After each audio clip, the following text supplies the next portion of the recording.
नमस्कार। Electronics third year subject EL 306 biomedical instrumentation. इस विषय पर मैं कीर्ति पाठक आपको ये क्लासिफिकेशन पढ़ा रही थी। लास्ट लेक्चर तक हमने इसका सब टॉपिक जो है क्लासिफिकेशन ऑफ पेसर, इसमें से 5 पॉइंट्स तक कवर किए थे। जैसा कि स्क्रीन पर आप देख सकते हैं, इसके 5 पॉइंट्स जो हैं वो हमने कवर किए थे। 5वां पॉइंट है based on heart chamber triggering. अब आज हम करेंगे point number 6 based on trigger, और point number 7 based on applied electrodes. ये सब टॉपिक है यूनिट नंबर 5 पेस मेकर का।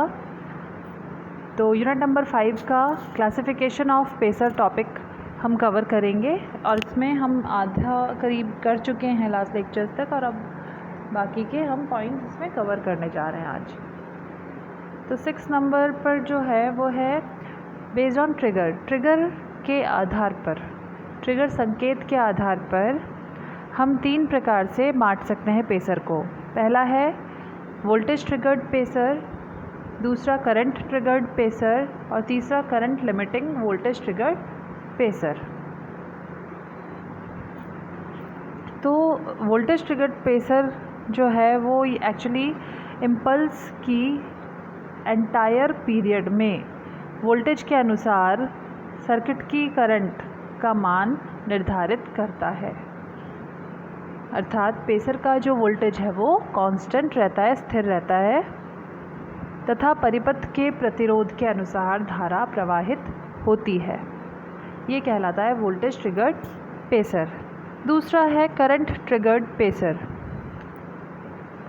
इस पेसर स्पंद की मतलब इम्पल्स की संपूर्ण जो इसका एंटायर पीरियड है, संपूर्ण काल अवधि है, उसके दौरान परिपथ के आंतरिक प्रतिरोध के कारण धारा प्रवाहित या स्थिर धारा प्रवाहित होती है। ठीक है, आंतरिक प्रतिरोध के कारण कांस्टेंट करंट इसमें फ्लो होता रहता है। ये धारा ट्रिगर्ड पेसर कहलाता है। तीसरा है current limiting voltage triggered pacer. इस पेसर में स्पंद की संपूर्ण अवधि के दौरान अधिकतम धारा प्रवाह का मैग्नीट्यूड सीमित रहता है। अर्थात जो इम्पल्स है उसके हाफ टाइम पीरियड तक कांस्टेंट करंट फ्लो करेगा, और उसके नेक्स्ट हाफ टाइम पीरियड तक वोल्टेज जो है उसके प्रकार की स्पंद या इम्पल्स प्राप्त होती है वोल्टेज से।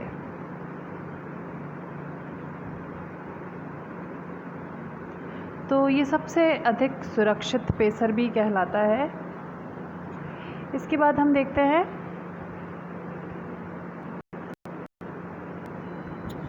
इलेक्ट्रोड्स के आधार पर, अप्लाइड इलेक्ट्रोड्स के आधार पर। तो जो भी इलेक्ट्रोड्स अप्लाई की जाती हैं पेस मेकर में, उन इलेक्ट्रोड्स के आधार पर इसे 2 भागों में बांटा गया है। पहला है मायोकार्डियल पेसर, दूसरा है इंट्राकार्डियल पेसर। इंट्राकार्डियल का दूसरा नाम एंडोकार्डियल पेसर भी है। तो ये एक्चुअली आपने हार्ट चैम्बर की इनर वॉल पर इलेक्ट्रोड्स को लगाया है या हार्ट चैम्बर की आउटर वॉल्स पर इलेक्ट्रोड को लगाया है, उसके बेसिस पर ये क्लासिफिकेशन है।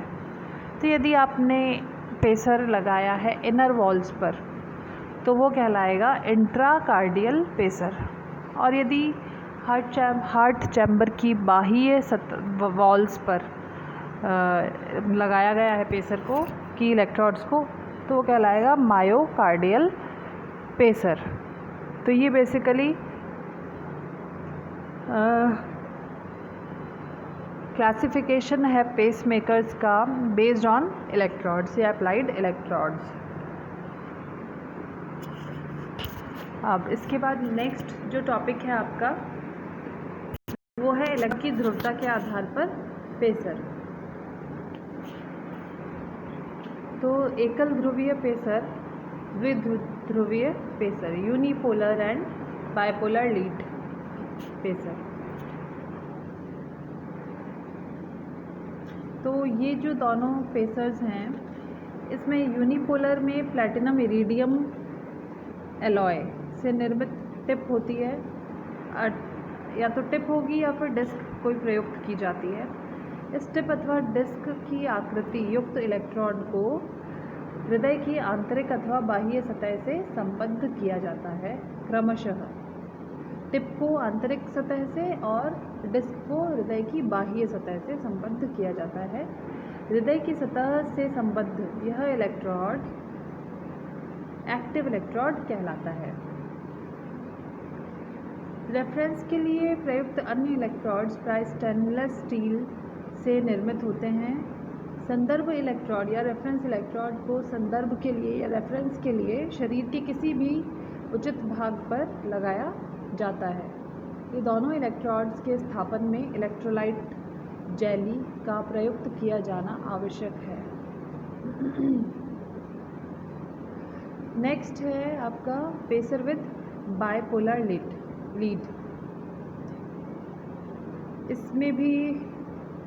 इसमें एक्चुअली प्लैटिनम इरिडियम एलॉय से निर्मित टिप तथा वलय अथवा रिंग को पृथक रूप से इलेक्ट्रोड युग्म पेयर के रूप में प्रयुक्त किया जाता है ना। टिप होती है और एक रिंग होती है। जैसे उसमें पहले हम देखा यूनिपोलर में टिप थी और डिस्क थी, यहाँ पर टिप होती है और रिंग होती है। सेंटर एक्सिस पर प्रयुक्त इलेक्ट्रोड टिप सक्रिय इलेक्ट्रोड की भूमिका प्रदर्शित करता है, जबकि समअक्षीय रिंग इलेक्ट्रोड संदर्भ इलेक्ट्रोड की भूमिका प्रदर्शित करता है। एक होती है रेफरेंस इलेक्ट्रोड और एक होती है एक्टिव इलेक्ट्रोड। जो यूनिपोलर है उसमें एक्टिव इलेक्ट्रोड होती है टिप और रेफरेंस इलेक्ट्रोड होती है डिस्क। यहाँ पर एक्टिव इलेक्ट्रोड होती है टिप और रेफरेंस इलेक्ट्रोड होती है रिंग। तो ये हमने 3 क्लासिफिकेशंस इसमें आज पढ़े हैं। बाकी हम नेक्स्ट लेक्चर में देखते हैं। Thank you.